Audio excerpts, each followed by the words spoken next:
नमस्कार। थर्ड पोल को अब आपके बीच में 1 महीने का समय हो चुका है। इस बीच हमने हिमालय की सभ्यता से लेकर धर्म संस्कृति तक के कुछ पन्नों को पलटने का साहस किया, जिसे दर्शकों ने भरपूर प्यार दिया। अब हम दर्शकों की मांग पर ही करंट अफेयर्स का प्रोग्राम शुरू करने की तैयारी में थे, लेकिन यह करंट अफेयर्स प्रोग्राम एक भीषण सड़क दुर्घटना से शुरू होगा, ऐसा हमने सोचा भी नहीं था। लेकिन दिवाली के तत्काल बाद आज उत्तराखंड की सबसे बड़ी दुखद खबर सल्ट बस हादसा ही बनी है। इसलिए भारी मन के साथ हम आज इस दुखद खबर के साथ इस प्रोग्राम की शुरुआत कर रहे हैं। तो चलिए शुरू करते हैं थर्ड पोल करंट अफेयर्स।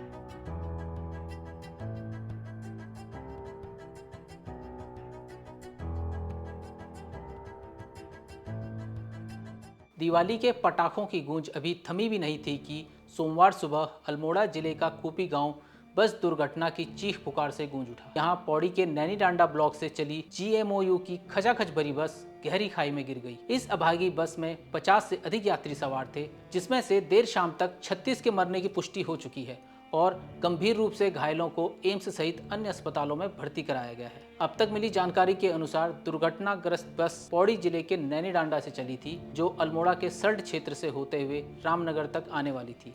बस में सवार ज्यादातर लोग गाँव में दिवाली मनाकर वापस शहरों की ओर लौट रहे थे। कुछ शादी समारोह के लिए अपने गाँव आए हुए थे। इसी तरह मधुर यादों का उनका यह सफर जीवन के सबसे क्रूर अनुभवों के साथ समाप्त हुआ। सरकार ने फौरी राहत और बचाव अभियान शुरू करते हुए संबंधित परिवहन अधिकारियों को निलंबित कर दिया है। घायलों को एयरलिफ्ट करते हुए एम्स पहुंचाया गया है। हालांकि यह क्षेत्र पहले भी भीषण बस दुर्घटनाओं के लिए चर्चित रहा है। 1 जुलाई 2018 में इसी तरह धूमाकोट से रामनगर के लिए चली बस भी दुर्घटनाग्रस्त हो गई थी, जिसमें तब 48 लोग ऐसे ही मारे गए थे। तब भी मारे गए ज्यादातर लोग हंसी खुशी गर्मियों की छुट्टी काटकर वापस अपने शहरी ठिकानों की ओर लौट रहे थे। इसी तरह 2022 में भी हरिद्वार से धुमाकोट के लिए निकली बारात की बस सिमड़ी गांव के पास दुर्घटनाग्रस्त हो गई, जिसमें तब 32 से अधिक बाराती मारे गए थे। दरअसल पौड़ी जिले में धुमाकोट, पीरोखाल, नैनी डांडा, थलीसैंण जैसे ब्लॉकों की कनेक्टिविटी पौड़ी के अंदरूनी हिस्सों के बजाय अल्मोड़ा होते हुए रामनगर और हल्द्वानी की साइड अधिक है, लेकिन इस क्षेत्र में सड़कों का रखरखाव बेहद खराब है।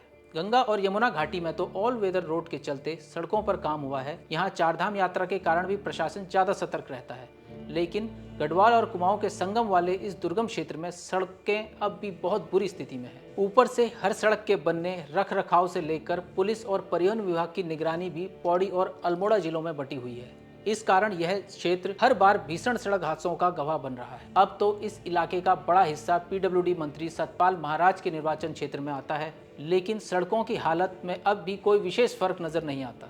इसलिए परिवहन अधिकारियों को निलंबित किए जाने के बावजूद यहाँ सड़क दुर्घटनाएं रुक नहीं पाती। स्पष्ट है कि इन जानलेवा सड़कों का इलाज कुछ और है, जिस पर अभी किसी का ध्यान नहीं गया है।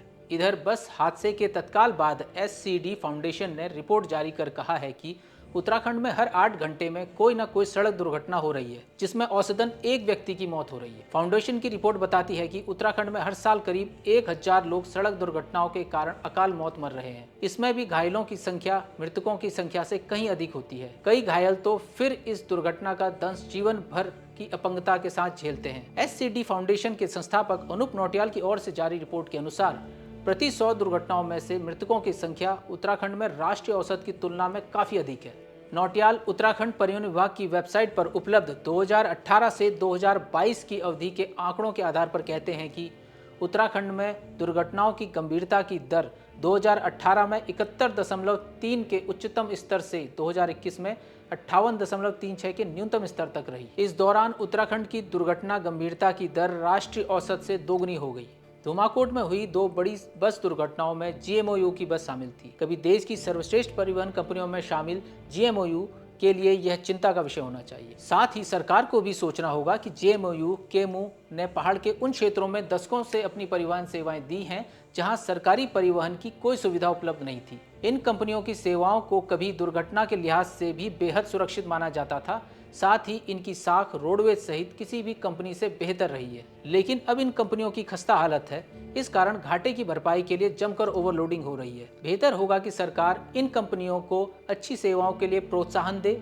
जब सरकार हेली कंपनियों को तमाम सब्सिडी दे सकती है, तो अपनी लोकल और घरिया मोटर को भी संरक्षण मिलना ही चाहिए। ये कंपनियां न सिर्फ पहाड़ में परिवहन की बैकबोन हैं, बल्कि हजारों लोगों को प्रत्यक्ष और अप्रत्यक्ष तौर पर रोजगार भी देती हैं। इसलिए इस हादसे के बाद बात सिर्फ मुआवजा बांटने तक सीमित नहीं रहनी चाहिए, बल्कि सरकार को एक विस्तृत एक्शन प्लान के साथ सामने आना होगा।